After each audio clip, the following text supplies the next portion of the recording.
तो बच्चों आज हमें ग्रेविटेशन चैप्टर के अंदर यानी थर्ड चैप्टर हम लोग पढ़ रहे थे। ग्रेविटेशन चैप्टर में हमें आज फ्री फॉल के बारे में पढ़ना था। एक्सेलरेशन ड्यू टू ग्रेविटी के बारे में आज पढ़ेंगे।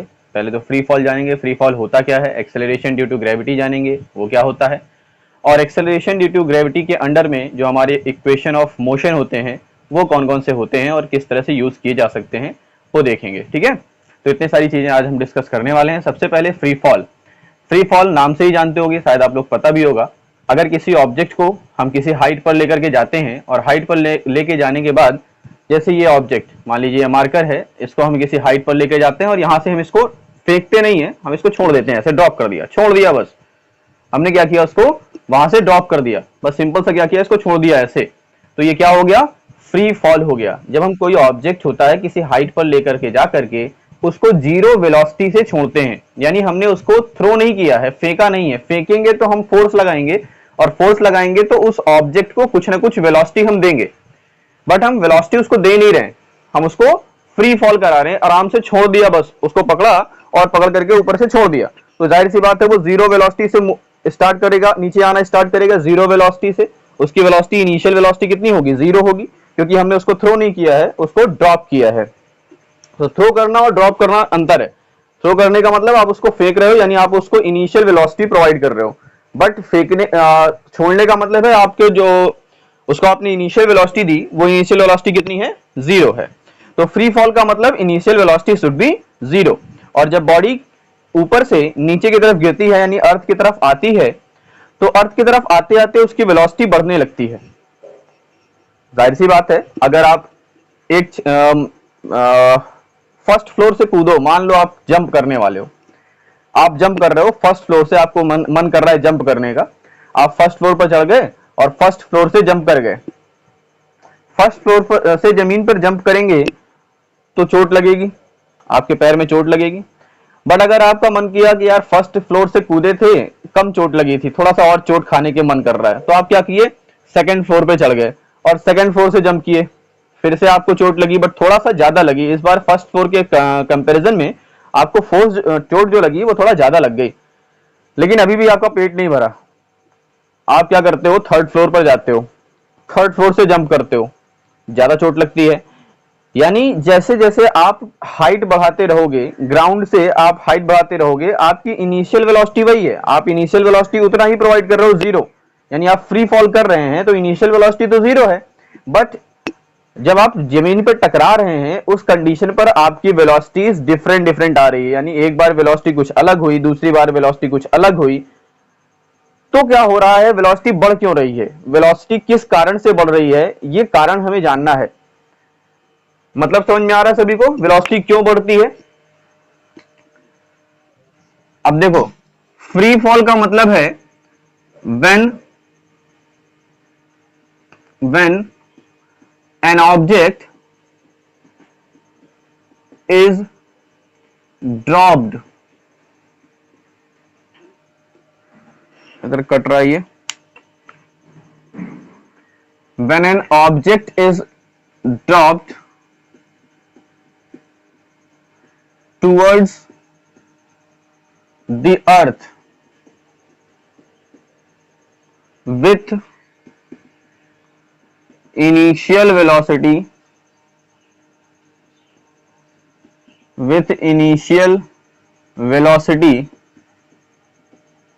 जीरो। यानी जब कोई ऑब्जेक्ट अर्थ की तरफ गिराया जाएगा इनिशियल वेलोसिटी जीरो से, तो वो बॉडी के मोशन को क्या कहेंगे, फ्री फॉल कहेंगे। Initial velocity zero, then the motion of an object is called free fall. क्या कहलाएगा वो, फ्री फॉल कहलाएगा। ठीक है ना, तो फ्री फॉल की डेफिनेशन समझ में आ गई। स्क्रीनशॉट ले सकते हैं आप लोग, स्क्रीनशॉट ले लीजिए, तो डेफिनेशन लिख लीजिएगा नोट्स में। फिर चलिए आगे बढ़े हम लोग। हम बात कर रहे थे अगर किसी ऑब्जेक्ट को जितनी हाइट से हम फेंकते हैं वो उतनी ही मैक्सिमम वेलोसिटी के साथ जमीन पे टकराती है। तो इसका कारण क्या है, क्यों वेलोसिटी बढ़ गई, और वेलोसिटी बढ़ गई तो क्या कारण था वेलोसिटी बढ़ने का, ये हमें पता करना है कि वेलोसिटी बढ़ने का कारण क्या था। और क्या वेलोसिटी अगर बढ़ी तो कुछ और भी टर्म आएगा, तो जो टर्म आएगा वो क्या टर्म कहलाएगा, उसको कहेंगे क्या, ये सारी चीजें हमें जानना है। इसको रफ कर दें, आगे बढ़े। तो चलिए अगला टॉपिक पढ़ते हैं। अब हम बात कर रहे थे कि अगर हम फर्स्ट फ्लोर से कूदते हैं तो हमें कम चोट लगती है, सेकंड फ्लोर से कूदते हैं तो थोड़ा सा ज्यादा लगती है, थर्ड फ्लोर से कूदते हैं तो और ज्यादा लगेगी, फोर्थ फ्लोर हो गया, फिफ्थ फ्लोर, जैसे जैसे आप हाइट बढ़ाते रहोगे उतनी ज्यादा आपको चोट लगेगी। कारण क्या होगा, इतनी ज्यादा चोट लगने का कारण क्या है, जैसे जैसे हाइट बढ़ रही है चोट ज्यादा लग रही है। तो भाई देखिए ऐसे ही कहानी कुछ ऐसा है कि यहां से आपने किसी ऑब्जेक्ट को ड्रॉप किया, इतनी हाइट, मान लीजिए ग्राउंड पे बात कर लेते हैं हम, ये मान लेते हैं कि अर्थ का ग्राउंड लेवल है, ये ग्राउंड है, ठीक है ना, अर्थ की ग्राउंड पर है, ये ग्राउंड है, यहां पर ऑब्जेक्ट गिरेगा, हम यहां से गिरा रहे हैं ऑब्जेक्ट को, इस डिस्टेंस से ऑब्जेक्ट गिरा, यहां पर टकराया, फिर इस डिस्टेंस से गिरा, यहां पर टकराया, फिर इस डिस्टेंस से हमने गिराया, यहां पर गिरा, फिर इसी ऑब्जेक्ट को हमने यहां से गिराया, यहां से देख लिया, फिर यहां से गिराया, यहां देख लिया। अब देखो सभी डिस्टेंसेस आपको दिख रहे होंगे, हाइट बढ़ता जा रहा है, हाइट बढ़ता गया, सभी को आपने ड्रॉप किया है, ड्रॉप किया है यानी हर एक कंडीशन पर इनिशियल वेलोसिटी कितनी है, जीरो है, ड्रॉप किया है यानी इनिशियल वेलोसिटी जीरो है। जब यहां पर टकराते हैं, जब इतनी हाइट से गिराया गया तो यहां पर जब गिरा, यहां पर जब गिरा तो वेलोसिटी मान लीजिए 10 मीटर पर सेकेंड थी, हम लेट करके चल रहे हैं भी समझाने के लिए आपको, यहां पर वेलोसिटी कितनी थी, 10 मीटर पर सेकेंड थी। जब यहां पर गिरा, इस हाइट से फेंका गया तो यहां पर वेलोसिटी मिली आपको 20 मीटर पर सेकेंड, यहां से गिराया गया तो मिली वेलोसिटी 30, यहां से गिराया गया वेलोसिटी 40, और इतनी हाइट से गिराया गया तो वेलोसिटी कितनी मिल गई, 50 मीटर पर सेकेंड मिल गई।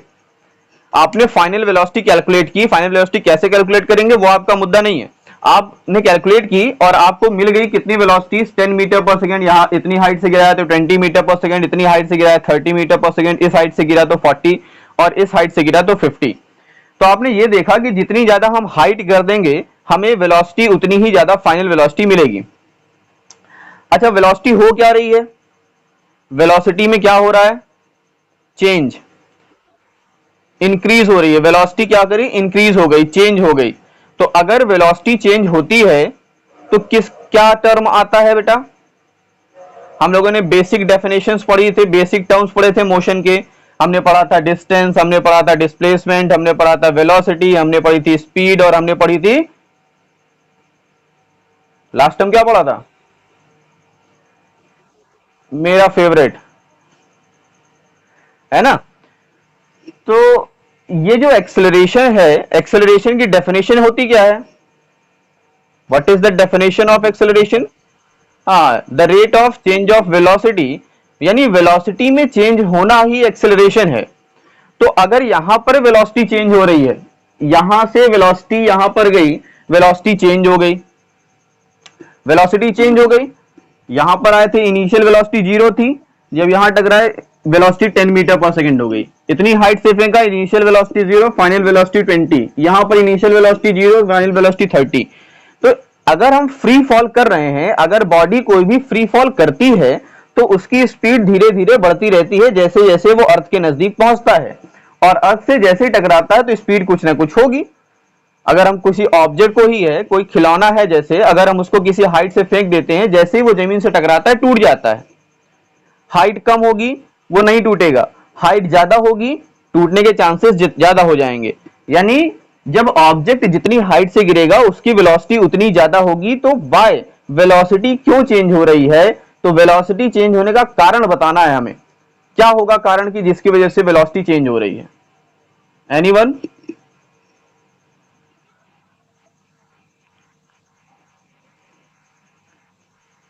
क्यों इंक्रीज होगी, भाई मैं पूछ रहा हूं क्यों इंक्रीज होगी, हाइट बढ़ रही है ठीक है, हाइट बढ़ने के साथ मैंने बता दिया कि वेलोसिटी इंक्रीज हो रही है, तो क्या हाइट बढ़ना ही कारण है और कोई रीजन नहीं है।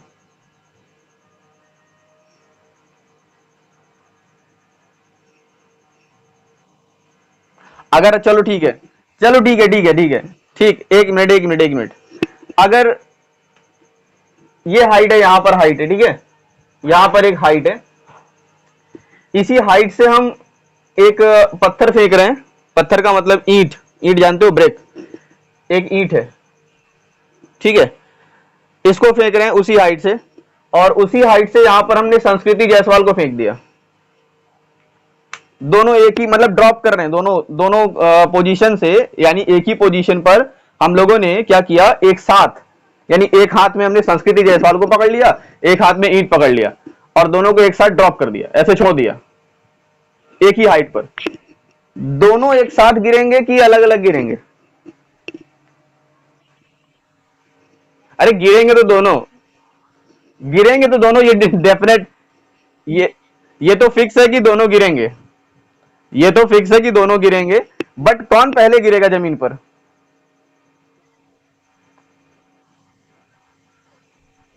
जिसका वेट ज्यादा।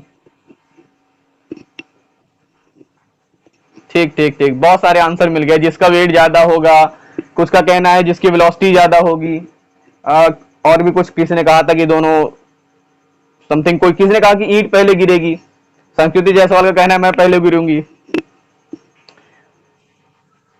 अब उसका वेट ज्यादा है। अच्छा, जिसका वॉल्यूम ज्यादा होगा, एक और आंसर आ गया, चलो बढ़िया। तो आंसर में कुछ देर बाद बताऊंगा कि दोनों में से कौन पहले गिरेगा, क्वेश्चन पूछने का मेरा कारण कुछ और था।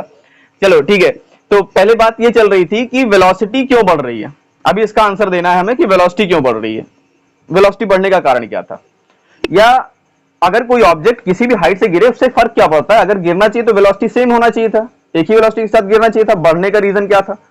जीरो वेलोसिटी था तो जीरो वेलोसिटी से ही गिर जाना चाहिए था। अकॉर्डिंग टू न्यूटन, अच्छा मैं सब कुछ खत्म करते हैं न्यूटन, क्योंकि वहां तक शायद सोच नहीं पा रहे हो आप। न्यूटन के सेकंड लॉ के अकॉर्डिंग मुझे बताइए, अगर हम किसी ऑब्जेक्ट पर एक्सेलरेशन क्यों आता है, किसी ऑब्जेक्ट, क्योंकि न्यूटन का सेकंड लॉ कहता है कि किसी ऑब्जेक्ट में एक्सेलरेशन कब आता है, बताइए। अरे यार, वेलोसिटी बढ़ती है वो तो एक्सेलरेशन का फॉर्मूला हो गया ना, एक्सेलरेशन का मतलब है change in velocity, change in velocity upon time, ये तो हो गया हमारा एक्सेलरेशन का फॉर्मूला। न्यूटन के सेकंड लॉ के अकॉर्डिंग एक्सेलरेशन आता क्यों है, एक्सेलरेशन आने का रीजन क्या है, व्हाट इज एक्सेलरेशन? ठीक है, एक्सेलरेशन का मतलब आपने बता दिया कि change in velocity, velocity change होती है। क्यों एक्सेलरेशन होता है? क्योंकि हम फोर्स लगाते हैं, अगर हम फोर्स नहीं लगाएंगे तो क्या एक्सेलरेशन पॉसिबल है आना विदाउट एग्जर्टिंग फोर्स? क्योंकि according to Newton first law के अकॉर्डिंग अगर कोई ऑब्जेक्ट रेस्ट पे है तो रेस्ट पे ही रहेगा, मोशन पे है तो मोशन में ही रहेगा, कंटिन्यूअस उसी वेलोसिटी के साथ, जब तक हम एक्सटर्नल फोर्स नहीं लगाएंगे। और न्यूटन का सेकंड लॉ आ जाता है जब हम एक्सटर्नल फोर्स अप्लाई करेंगे तो होगा क्या? फर्स्ट लॉ तो ये कहता है कि चलो ठीक है, अगर हम कोई बॉडी रेस्ट पर है तो रेस्ट पे ही रहने दो, रेस्ट पर ही रहेगी। अगर कोई बॉडी एक वेलोसिटी से मोशन कर रही है तो उसी वेलोसिटी से वो मोशन करती ही रहेगी, तब तक जब तक एक्सटर्नल फोर्स नहीं अप्लाई होगा तब तक। तो सेकंड लॉ क्या बताता है? सेकंड लॉ ये बताता है कि भैया एक्सेलरेट, अगर फोर्स लग गया तब क्या होगा। फर्स्ट लॉ तो ये कहता है कि फोर्स नहीं लगेगा तब क्या होगा। फर्स्ट लॉ हमें क्या बताता है? न्यूटन का फर्स्ट लॉ हमें क्या कहता है कि 1 मिनट संस्कृति, फर्स्ट लॉ हमें यह बताता है कि फोर्स नहीं लगेगा तब क्या होगा। सेकेंड लॉ बताता है फोर्स लगेगा तब क्या होगा। सेकेंड लॉ यह बताया कि जब हम किसी ऑब्जेक्ट पर फोर्स लगाएंगे तो ऑब्जेक्ट में एक्सेलरेशन आ जाएगा, यानी ऑब्जेक्ट की वेलोसिटी चेंज हो जाएगी। ऑब्जेक्ट की वेलोसिटी चेंज होने का मतलब एक्सेलरेशन आना। तो यहां पर भी तो देख रहे हैं भाई, ऑब्जेक्ट में क्या हो रहा है, वेलोसिटी उसकी चेंज हो रही है। यहां पर इनिशियल वेलोसिटी 0 है, यहां पर 50 है, वेलोसिटी चेंज हो रही है, वेलोसिटी चेंज हो रही है, यानी क्या आएगा, एक्सेलरेशन आएगा। और एक्सेलरेशन क्यों आएगा? Due to force. कौन सा फोर्स? Gravitational force. तो वेलोसिटी बढ़ने का रीजन क्या है? वेलोसिटी बढ़ने का रीजन है ग्रेविटेशनल फोर्स, यानी ग्रेविटेशनल पुल ऑफ अर्थ। अर्थ का जो ग्रेविटेशनल पुल है, जो ग्रेविटेशन के कारण से अर्थ सभी ऑब्जेक्ट को अपनी तरफ खींच रही है, उस फोर्स के कारण से वेलोसिटी बढ़ रही है। ना हाइट के कारण से वेलोसिटी बढ़ रही है, ना किसी और कारण से। वेलोसिटी क्यों बढ़ रही है? Due to gravitational pull, gravitational खिंचाव के कारण से वेलोसिटी बढ़ रही है। अब ये जो एक्सेलरेशन जनरेट हो रहा है, ये किसकी वजह से जनरेट हो रहा है? ग्रेविटी की वजह से जनरेट हो रहा है। किसकी वजह से? ग्रेविटी की वजह से। अर्थ जो फोर्स लगाती है, ग्रेविटेशनल फोर्स, उसको क्या कहते हैं? ग्रेविटी कहते हैं। मैंने पहले लेक्चर में ही बताया था, ग्रेविटेशन के पहले लेक्चर में ही बताया था कि जब आप किसी ऑब्जेक्ट यानी दो ऑब्जेक्ट आपस में फोर्स लगाते हैं तो ग्रेविटेशनल फोर्स कहलाता है। उसमें से एक ऑब्जेक्ट अगर अर्थ हो जाए, यानी अर्थ जो फोर्स लगाती है, उसको ग्रेविटी कहते हैं। तो जी ये जो एक्सेलरेशन जनरेट हो रहा है यहां पर, ये एक्सेलरेशन किसकी वजह से जनरेट हो रहा है? ग्रेविटी की वजह से जनरेट हो रहा है। इसीलिए इस एक्सेलरेशन को नाम दिया गया acceleration due to gravity, acceleration due to gravity. ठीक है। अभी एक बच्चा कुछ कहने वाला था, मैंने उसकी बात सुनी नहीं है। बोलो, क्या बोल रहे थे?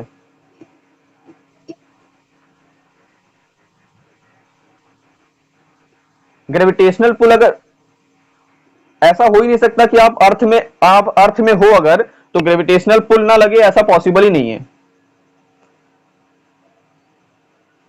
क्योंकि आप अर्थ के अंदर हो, आप अर्थ की ग्रेविटेशनल फील्ड से बाहर चले जाओ तो बात अलग है, बट आप अर्थ की ग्रेविटेशनल फील्ड के अंदर हैं।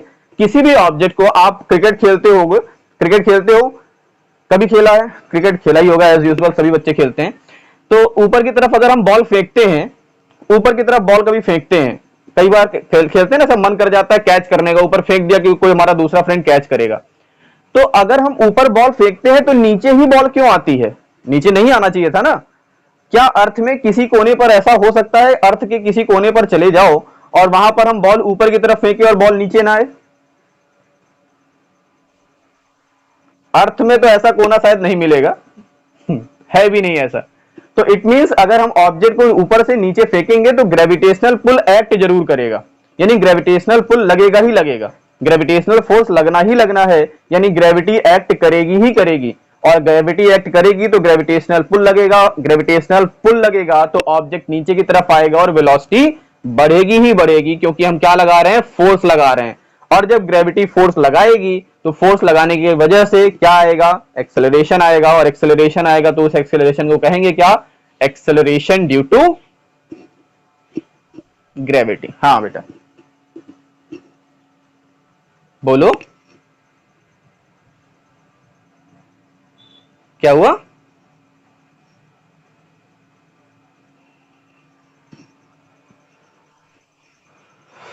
नेटवर्क प्रॉब्लम होगी बेटा, सभी के साथ है ऐसा? क्लियर है ना? तो फिर नेटवर्क इश्यू होगा वो। तो एक्सेलरेशन ड्यू टू ग्रेविटी बेटा कहते किससे हैं? एक्सेलरेशन ड्यू टू ग्रेविटी को डिनोट करते हैं जी से, स्मॉल जी से। स्मॉल जी से एक्सेलरेशन ड्यू टू ग्रेविटी को शो किया जाता है। एक्सेलरेशन ड्यू टू ग्रेविटी को किससे शो किया जाता है बेटा? स्मॉल जी से शो किया जाता है। और इसकी यूनिट क्या होती है? सभी को पता होगी इसकी यूनिट। यूनिट क्या होती है? एक्सेलरेशन की यूनिट क्या होती है? मीटर पर सेकेंड स्क्वायर। गुड, मीटर पर second square is the unit of acceleration. तो चाहे वो एक्सेलरेशन ड्यू टू ग्रेविटी हो या नॉर्मल एक्सेलरेशन हो, एक बार अगर एक्सेलरेशन की यूनिट मीटर पर सेकेंड स्क्वायर हो गई तो दुनिया का कोई भी एक्सेलरेशन आ जाए, उसकी यूनिट क्या रहेगी? मीटर पर सेकेंड स्क्वायर ही रहेगी। ठीक है ना? समझ में आया? बोलो।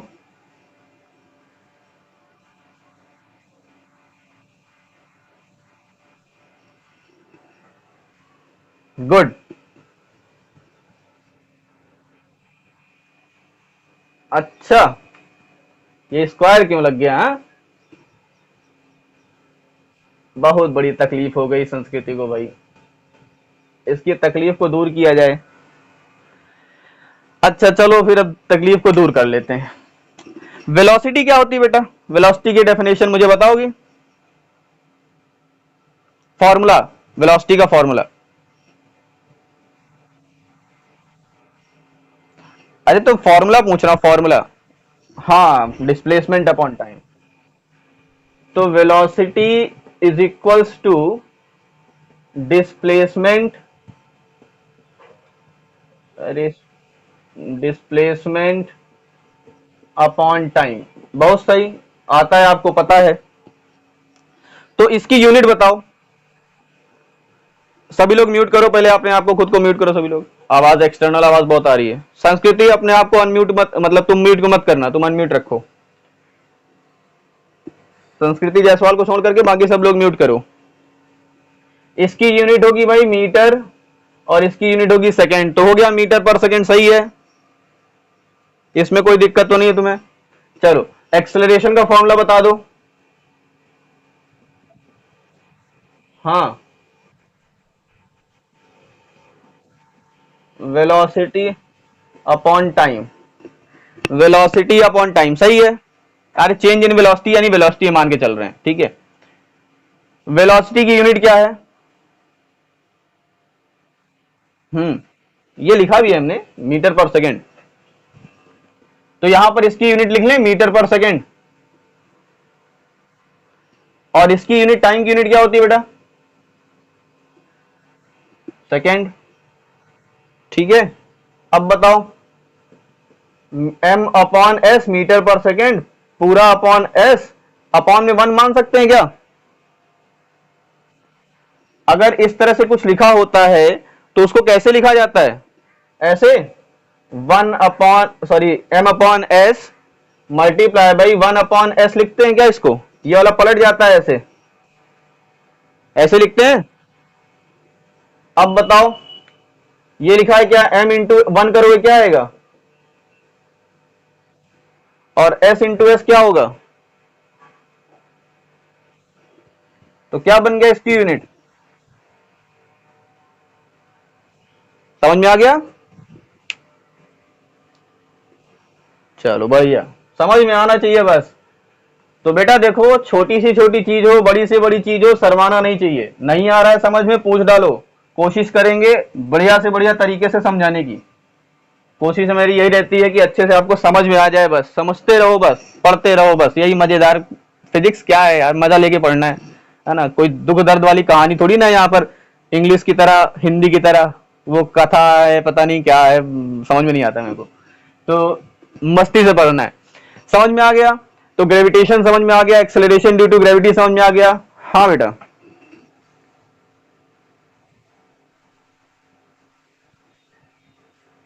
स्पेस में किसी ऑब्जेक्ट को रख सकते हैं अगर ऑब्जेक्ट की साइज छोटी है तब। अगर ऑब्जेक्ट की साइज काफी बड़ी होगी तो वो सन के ग्रेविटेशनल पुल के कारण से सन के चारों तरफ रिवॉल्व करने लगी करेगी। जैसे हमारी अर्थ, कोई प्लैनेट्स हैं, प्लैनेट जैसे 9 प्लैनेट्स हैं, 9 तो नहीं है फिलहाल, एग्जिस्ट नहीं करते अब, 8 प्लैनेट्स एग्जिस्ट करते हैं। तो 8 प्लैनेट्स जो होते हैं ये वॉल्यूम में काफी ज्यादा बड़े हैं, इनका मास काफी ज्यादा है। तो ग्रेविटेशनल पुल के कारण से, किसके ग्रेविटेशनल पुल? सन के ग्रेविटेशनल पुल के कारण से, क्योंकि सन में ग्रेविटेशनल पुल बहुत ज्यादा है, इसीलिए वो पूरे यूनिवर्स को बांध करके रखा है। पूरा सोलर सिस्टम अर्थ सन के ग्रेविटेशनल पुल के कारण से ही बना हुआ है। तो अगर मास बहुत ज्यादा है तो बिल्कुल उसको रोकना पॉसिबल नहीं होगा। बट अगर हाँ मास कम है तो स्टेबल हो सकता है, बट तब भी, क्योंकि गैलेक्सी है, गैलेक्सी में बहुत सारी चीजें मोशन में ही रहती हैं, तो मोशन करना, क्योंकि वहां पर एयर है, एयर नहीं है, एग्जिस्टेंस नहीं करता, तो मोशन करना पॉसिबल नहीं है, वहां पर स्टेबल रख सकते हैं अगर मास छोटा है तब, मास ज्यादा है तो नहीं। हाँ, स्पेस में भी ग्रेविटी है, अर्थ सन के कारण से है, बट स्मॉल मासेस पर वो एग्जिस्ट नहीं होती। मैंने पहले भी कहा था कि ग्रेविटेशन जो होता है वो ग्रेविटेशन हैवी मासेस के लिए और लॉन्ग डिस्टेंसेस पर ही वेरी करता, मतलब एप्लीकेबल है। यानी ग्रेविटेशनल पुल लगता तो सबके बीच में है, हर एक ऑब्जेक्ट के बीच में लगता है, हमारे और आपके बीच में भी लगता है। मैं यहाँ पर मोबाइल में पढ़ा रहा हूँ तो मोबाइल और मेरे बीच में भी ग्रेविटेशनल फोर्स लग रहा है, बट क्योंकि दोनों के मास में काफी डिफरेंस है, मास काफी और हमारे डिस्टेंस काफी क्लोज है, तो जितना ज्यादा क्लोज डिस्टेंस होगी ग्रेविटेशनल फोर्स का इफेक्ट उतना ही कम दिखाई देगा, ग्रेविटेशनल फोर्स का इफेक्ट उतना ही ज्यादा दिखाई देगा जब डिस्टेंसेस काफी ज्यादा हो जाती हैं। लॉन्ग डिस्टेंस पर वर्क करता है ये फोर्स, स्मॉल डिस्टेंसेस पर वर्क नहीं करता।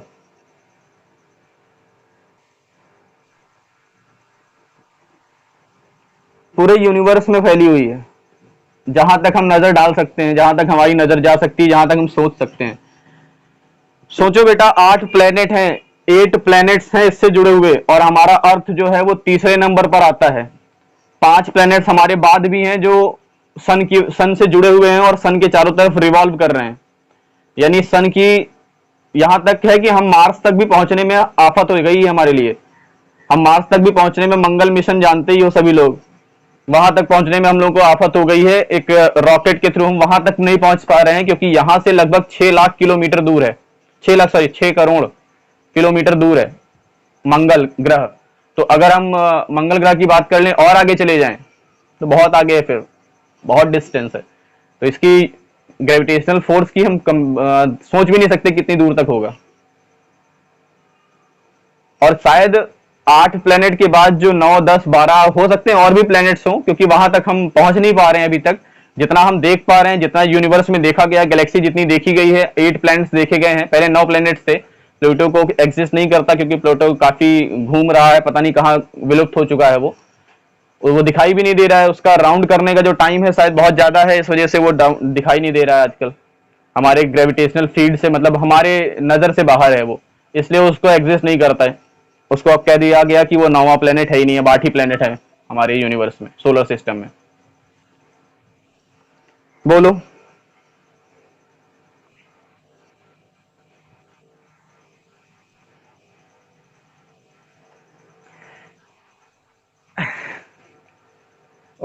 वहां पर ना,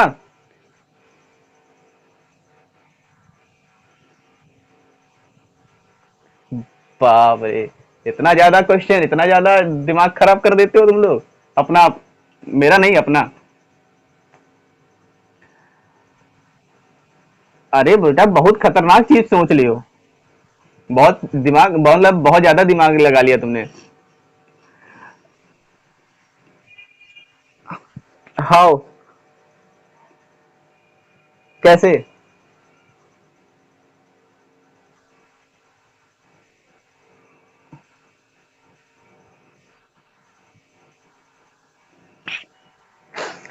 बेटा हीलियम और हाइड्रोजन का मिक्सचर है वो।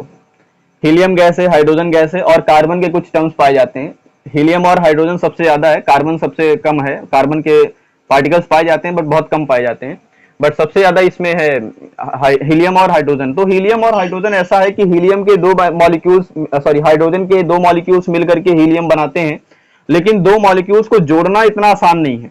जोड़ने के लिए, यानी हम चाहते तो हैं हाइड्रोजन बम बनाना, ऐसा नहीं है कि हम हाइड्रोजन बम बनाना नहीं चाहते, क्योंकि हाइड्रोजन बम अगर बन गया ना तो दुनिया में एनर्जी की कमी नहीं रह जाएगी, फिर लाइट कभी जाएगी नहीं। मतलब हम इतनी हाइड्रोजन बम बना लें अगर, तो क्योंकि न्यूक्लियर रिएक्टर बनाना, न्यूक्लियर बम बनाना कोई बहुत बड़ी बात नहीं, बन चुका है एटम बम जिसे कहते हैं। बट हाइड्रोजन बम अभी तक बना नहीं है, और उसका रूपरेखा तैयार है बट बना नहीं सकते, क्योंकि उसके लिए टेम्परेचर चाहिए 10⁻⁷ केल्विन का temperature, which is the temperature of sun, जो सन के टेम्परेचर के बराबर है। तो अगर हम सन के टेम्परेचर के बराबर यहाँ पर टेम्परेचर जनरेट करा देंगे ना, तो पूरा यूनिवर्स गायब हो जाएगा, मतलब पूरे अर्थ गायब हो जाएगी। इतना ज्यादा टेम्परेचर चाहिए। अब समस्या ये है कि वहां इतना ज्यादा टेम्परेचर बनाया नहीं जा सकता, क्योंकि इस टेम्परेचर पर अर्थ के को एग्जिस्ट कराना फिर पॉसिबल नहीं हो पाएगा। तो क्वेश्चन ये था कि सन में ऐसा हो क्या रहा है। तो सन में हो क्या रहा है, रिएक्शंस हो रहे हैं बेटा। सन में हाइड्रोजन के साथ हीलियम का रिएक्शंस हो रहा है। कोलाइड से मतलब नहीं है, कोलाइड तो कर ही रहे हैं, साथ ही साथ वो फ्यूज हो रहे हैं। फ्यूज का मतलब देखो, दो चीजें होती हैं, फिजन और फ्यूजन। ये सब आपको मिलता, 10th क्लास में मिलता है पढ़ने के लिए, फिजन और फ्यूजन। बट फिजन एक ऐसा रिएक्शन है जहां पर कोई ऑब्जेक्ट टूटता है, टूटने के बाद कोई चीज बनती है, दो ऑब्जेक्ट्स में, पार्ट्स में कोई चीज टूटता है तो एनर्जी निकलती है।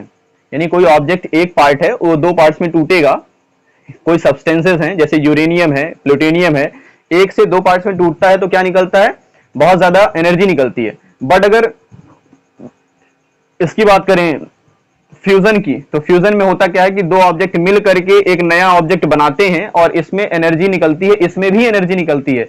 लेकिन ये प्रोसेस कराने के लिए भी हमें हाई एनर्जी चाहिए होती है, और उतनी हाई एनर्जी हमारे पास है नहीं। तो अर्थ में तो पॉसिबल नहीं है। अब सन में पॉसिबल इसलिए है क्योंकि वहां पर एनर्जी काफी ज्यादा है ऑलरेडी, और एक बार एनर्जी वहां पर पता नहीं हुआ क्या कि जब गैसेस होती हैं, गैसेस में बहुत ज्यादा एनर्जी होती है। तो गैसेस, क्योंकि मॉलिक्यूल्स रैंडमली मूव करते रहते हैं, गैसेस के मॉलिक्यूल्स रैंडमली मूव करते हैं, मूव करते करते ज्यादा एक दूसरे से टकराते भी रहते हैं, क्योंकि उनके पास स्पेस ज्यादा मिलता है। सॉलिड या लिक्विड में उतना स्पेस नहीं होता as compare to the molecules of gases, gases के कंपैरिजन में। तो गैसेस के मॉलिक्यूल बहुत रैंडमली टकराते हैं, जिस वजह से एक एनर्जी बनी। एनर्जी बनने के बाद उस एनर्जी पर वो ब्लास्ट हुए, फिर वहां पर हाइड्रोजन और हीलियम का बहुत ज्यादा मिक्सचर था, जिस वजह से आज तक वो कंबशन होता चला जा रहा है और हमारे सन में, हमारा सन जो है वो हमें रोशनी देता चला जा रहा है। हाँ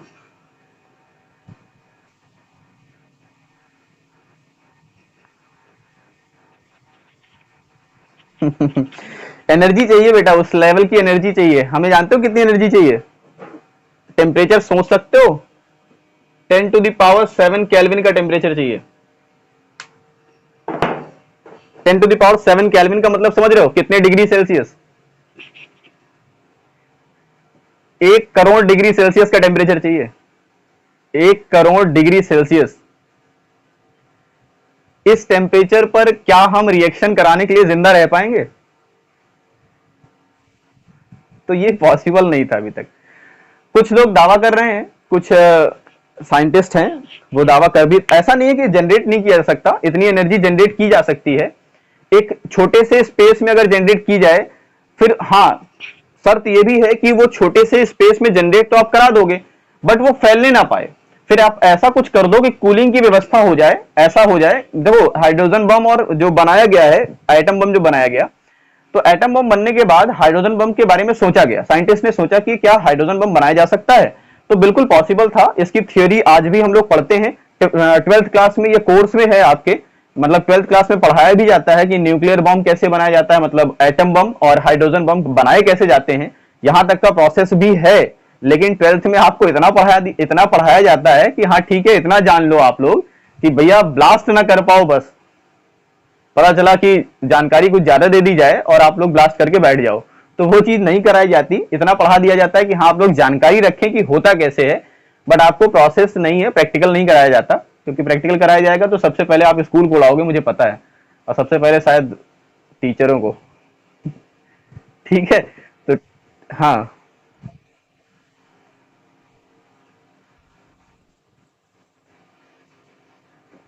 एक लोग बोलो यार, सब लोग बोलोगे तो फिर समझ में नहीं आएगा, सारे क्वेश्चंस के जवाब नहीं दे पाऊंगा फिर मैं। हाँ बेटा।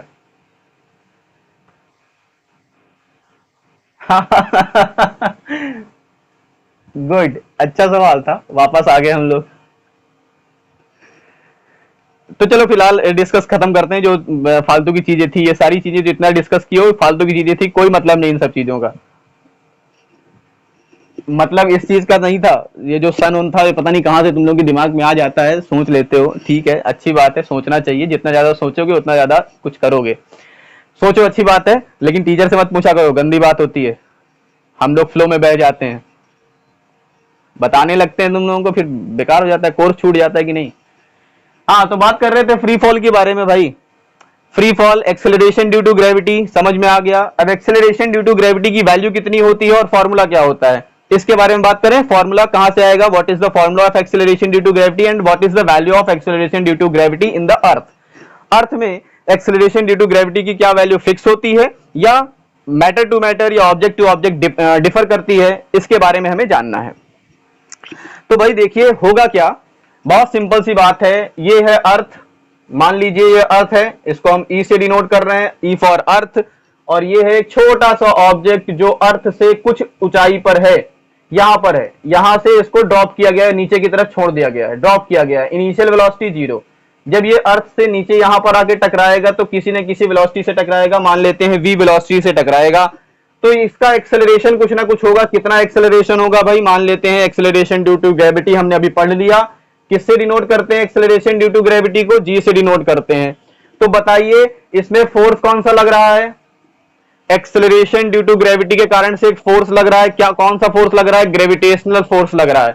तो ग्रेविटेशनल फोर्स का फॉर्मूला क्या होता है भाई? ग्रेविटेशनल फोर्स का फॉर्मूला होता है sir G m1m2 upon R square. ये फॉर्मूला होता है m1m2 अपॉन आर स्क्वायर, ये फॉर्मूला होता है सर। बिल्कुल सही बात है, आपने बता रखा है। सही बात है कि नहीं? बात बताओ भाई। अगर ये हाइट हम ना के बराबर मान लें तो यहां से क्योंकि ये ऑब्जेक्ट इतनी डिस्टेंस, तो रेडियस होगी, रेडियस ऑफ अर्थ। ये क्या है? रेडियस ऑफ अर्थ है ना। कितनी डिस्टेंस है? आर ई से लिख लेते हैं इसको, R E radius of earth, M E is the mass of earth, M E क्या है, ये मास ऑफ अर्थ है, और आर ई क्या है, रेडियस ऑफ अर्थ है। इसमें किसी को कोई समस्या तो नहीं होगी मेरे ख्याल से, तो बताओ फॉर्मूले में पुट करें, F इज इक्वल टू जी, और ये जो ऑब्जेक्ट यहां पे रखा है इसका मास हमने स्मॉल m मान लिया, बहुत छोटा सा मास है, स्मॉल m मान लिया है, जो अर्थ से कुछ ऊंचाई पर फेंका गया है ऊपर की तरफ, तो नीचे की तरफ आएगा भाई। फोर्स कितना लगेगा, m1, यानी हमने मास मान लिया, पहला वाला मास क्या है, स्मॉल m, दूसरा वाला मास क्या है, capital me, mass of earth, divided by distance कितना है, तो ये है डिस्टेंस, कितना डिस्टेंस है, रेडियस ऑफ अर्थ के बराबर डिस्टेंस है, तो आर ई स्क्वायर। ये समझ में आ गया। अब according to Newton's second law, Newton के सेकेंड लॉ के अकॉर्डिंग बेटा फोर्स है, ग्रेविटेशनल फोर्स क्या होता है, formula Gm1m2 upon R square होता है, Gm1m2 अपॉन आर स्क्वायर होता है।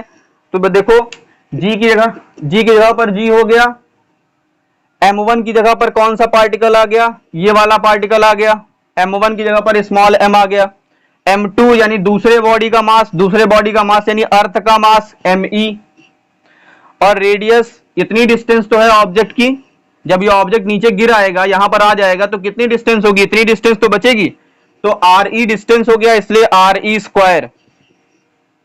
समझ में आया। अब according to Newton second law के अकॉर्डिंग इस ऑब्जेक्ट पर एक फोर्स और लगेगा, वो क्या होगा, m इंटू जी होगा। भाई बताओ एम ए होता है F is equal to M A, हम लोगों ने पढ़ा था न्यूटन सेकेंड लॉ के according F is equal to M A. तो यहां पर ए की जगह पर एक्सेलरेशन ड्यू टू ग्रेविटी है ना, एक्सेलरेशन की जगह पर क्या है, acceleration due to gravity G है, तो ये वाला फोर्स और ये वाला फोर्स क्या होगा, बराबर होंगे ना। देखिए ये दोनों फोर्स क्या हो जाएंगे, बराबर हो जाएंगे, तो इन दोनों फोर्स को बराबर कर लें, इन दोनों फोर्स को बराबर करते हैं तो mg इज इक्वल टू क्या मिलता है हमें, mg इज इक्वल टू मिलेगा Gm me upon R E square, यही मिलेगा, सही है। तो देखो इधर m है, ये वाला m और ये वाला m कट गया, क्या बचा भाई, G capital G me upon R E square. तो बेटा ये हो गया हमारा फॉर्मूला, किसका फॉर्मूला हो गया, स्मॉल g यानी एक्सेलरेशन ड्यू टू ग्रेविटी का फॉर्मूला हो गया Gme upon R E square, ये फॉर्मूला हो गया। अब यहां पर हम देख रहे हैं कि G क्या है, कैपिटल G क्या होता है, ग्रेविटेशनल कांस्टेंट होता है, इसकी वैल्यू होती है फिक्स। ग्रेविटेशनल कांस्टेंट की वैल्यू फिक्स होती है क्या, चेंज हो सकती है क्या, नहीं चेंज होगी, यानी ये वैल्यू फिक्स हो गई। फिर आती है बात me की, me का मतलब मास ऑफ अर्थ, क्या अर्थ का मास चेंज हो सकता है, नहीं चेंज हो सकता। re का मतलब रेडियस ऑफ अर्थ, क्या अर्थ की रेडियस चेंज हो सकती है, यानी जो g है, स्मॉल g जो है वो तीन चीजों पर डिपेंड किया है, तीन चीजों से इसका फॉर्मूला बनकर के बना है, तीन चीजों से फॉर्मूला बना है, एक तो कैपिटल G है, एक मास ऑफ अर्थ है, एक रेडियस ऑफ अर्थ है, और तीनों चीज ऐसी है जो चेंज नहीं हो सकती। इसका मतलब यह है कि एक्सेलरेशन ड्यू टू ग्रेविटी की वैल्यू भी चेंज नहीं हो सकती, यानी एक्सेलरेशन ड्यू टू ग्रेविटी की वैल्यू जो है वो सभी ऑब्जेक्ट पर, दुनिया का कोई भी ऑब्जेक्ट हो जाए, सभी ऑब्जेक्ट पर एक्सेलरेशन ड्यू टू ग्रेविटी की वैल्यू फिक्स होती है, वो चेंज नहीं हो सकती, चाहे वो भारी से भारी ऑब्जेक्ट हो, चाहे वो छोटा सा छोटा ऑब्जेक्ट हो, acceleration due to gravity fix रहेगी हर चीज में। दुनिया का कोई भी ऑब्जेक्ट आप फेंक दीजिए, ऊपर से सेम हाइट से गिराइए, दोनों एक साथ एक ही टाइम पर नीचे गिरेंगे, बशर्ते फर्क ये है कि उसका वॉल्यूम एयर के वॉल्यूम से, सॉरी उसकी डेंसिटी, यानी उस ऑब्जेक्ट की डेंसिटी एयर की डेंसिटी से ज्यादा होनी चाहिए। अगर एयर की डेंसिटी से उस ऑब्जेक्ट की डेंसिटी कम होगी तो फिर वो ऑब्जेक्ट सेम टाइम पर नहीं गिरेगा, फिर वो ऑब्जेक्ट फ्लोट करने लगेगा, तैरने जैसे लगेगा। जैसे किसी चिड़िया का पंख, अगर चिड़िया के पंख को हम ऊपर से फेंकते हैं, रिकॉर्डिंग में देख लेना बेटा, ये रिकॉर्डिंग जाएगी, रिकॉर्डिंग में देख लेना, ठीक है। तो ये एक्सेलरेशन ड्यू टू ग्रेविटी की वैल्यू फिक्स होती है, कभी चेंज नहीं होती। कितनी वैल्यू होती है, क्या वैल्यू होती है, इसको आप कैलकुलेट भी कर सकते हो। और फिलहाल नेक्स्ट क्लास में जब हम मिलेंगे मंडे को, तो हम लोग क्या करेंगे, इसकी वैल्यू को फाइंड भी करेंगे। कुछ बच्चे अभी एडमिट नहीं किए थे तो उनको भी हमें बताना पड़ेगा। तो एक्सेलरेशन ड्यू टू ग्रेविटी के बारे में हम नेक्स्ट क्लास में भी थोड़ा सा डिस्कस करेंगे और इसकी वैल्यूज फाइंड करेंगे कि इसकी वैल्यू होती कितनी है, ठीक है ना। आज की क्लास समझ में आई? चलिए आज की क्लास खत्म करते हैं, नेक्स्ट क्लास में फिर मिलते हैं, फिर आपको इसके आगे के बताएंगे, ठीक है।